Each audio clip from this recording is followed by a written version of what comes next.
Hey kids, it's me again today. My second video of the day. That's two. Um, Today I'm gonna show you all my awesome vampire movies. Yes, my favorite type of horror is vampire horror, and not Twilight, because Twilight's a piece of crap. Yes, vegetarian vampires that can go out in the sun. Life is stupid. Anyways, let's begin. First thing I'm gonna show you is I'm even wearing a short coat right now. I know this isn't the Joker. 30 Days of Night. You know, this is modern, but I love it. It's great. It has a lot of action. It shows what vampires are truly about. Killing people and drinking blood. Next is George Romero's masterpiece, Martin. This is like not a zombie movie, and it's not really like your typical vampire movie. This is like a human that's been raised to think he's a vampire because of like this family curse. So he thinks he's like, you never know in the movie whether or not he's a vampire. It's something you have to decide for yourself, but it's really good. Recommend it to anyone and everyone. Next is, you all know this one. If you don't, you should be shot. From Dusk Till Dawn. Now this is great. I love this movie. It is fantastic. It is so much fun. I watch it all the time. It is great. It's one of my personal favorites. I can just sit down and watch this for hours upon hours on end. It's great. I love it. Next is the Monster Squad. Now I bet you're thinking, wait a minute, there's a lot of monsters, but Dracula's in it. So I call it a vampire movie.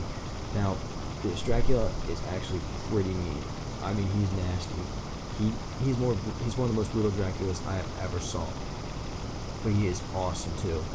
Like he's a man of few words in this one, but he is great. This is a movie I'd recommend for anyone who loves old 80s style movies. Next is, I'll show this one later. Next is Salem's Lot. Now this was a miniseries originally, but it was then turned into a movie, and I think it was released to theaters before. This is great. I love it. It's really long. I mean long. It's like 3.5 hours. No, it's like I'll give you the time right now. It's 183 minutes, and I'm not sure if you can see it, but that's what the vampire looks like. He looks like the Nosferatu from the movie. He looks like Dracula from Nosferatu. It's great. That's what vampires are supposed to look like, people. That. Alright, next thing. Abbot and Castello meet Frankenstein.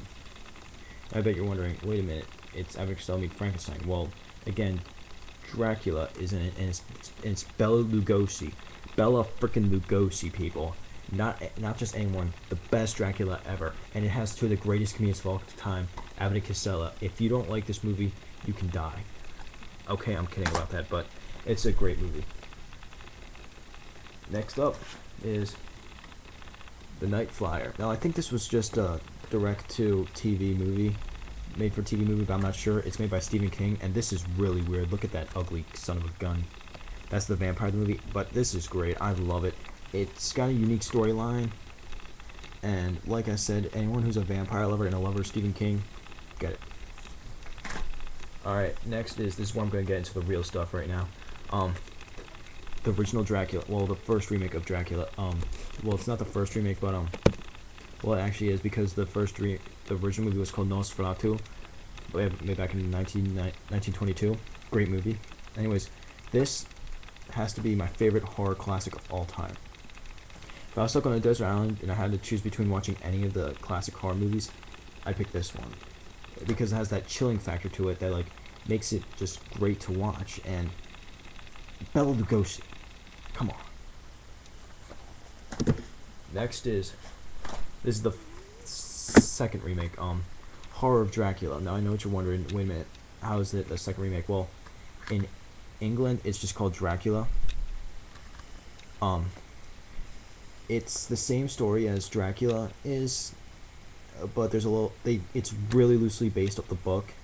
Took its own liberties, but it's great. I love it. It's fantastic. It's probably my favorite Hammer film. Now this one's a double feature.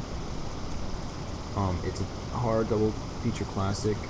Curse of Frankenstein and Taste the Blood of Dracula, and of course we're just gonna be focusing on Taste the Blood of Dracula. And this is great. It's definitely my second favorite, and I love it. It's just so good.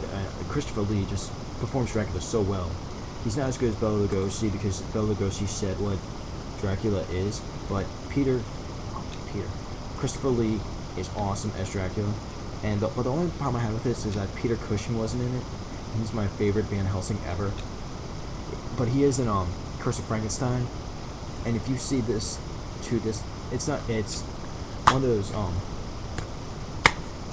one disc things that has 2 movies on it. It's great. I love it. It's really creepy too. It gives that chilling factor to it. Recommend for everyone.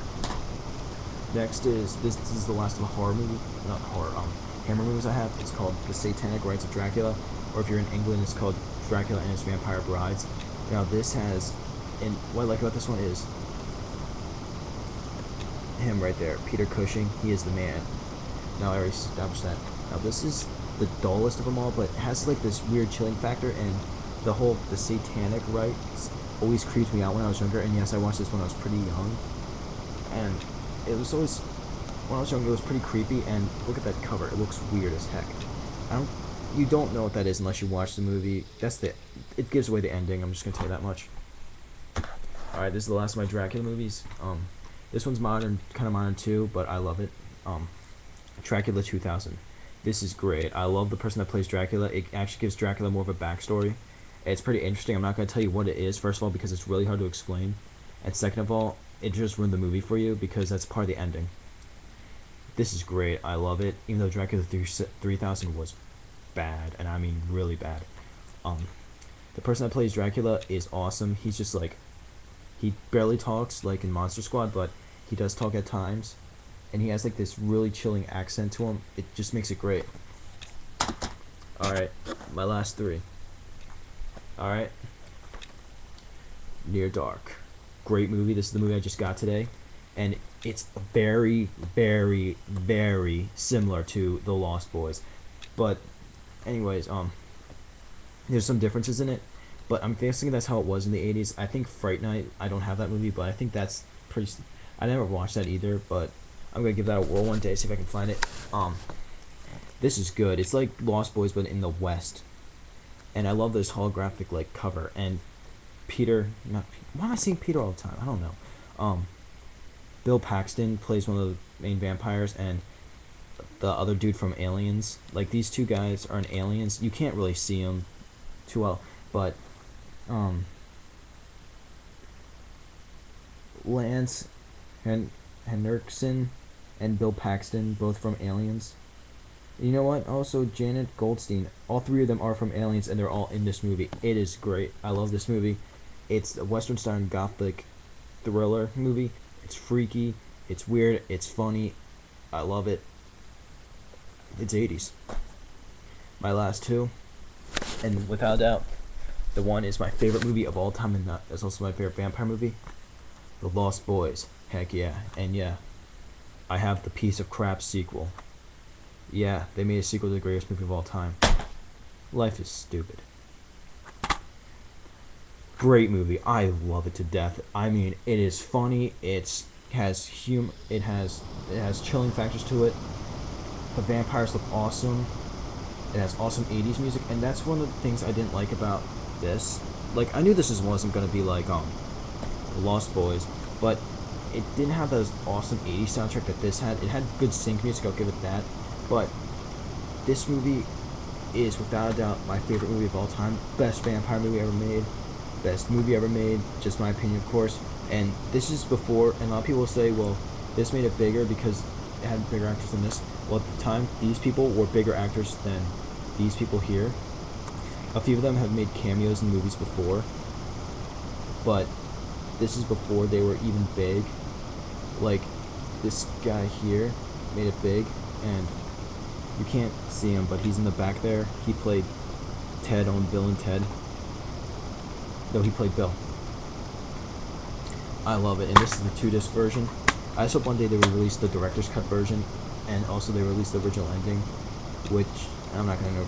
Which they never directed that, so forget it. But I really wish they made the Lost Ghost, because it was supposed to bring David back. And I'm sorry if I'm talking really fast. I only have 5 seconds left. All right, later, people. God bless.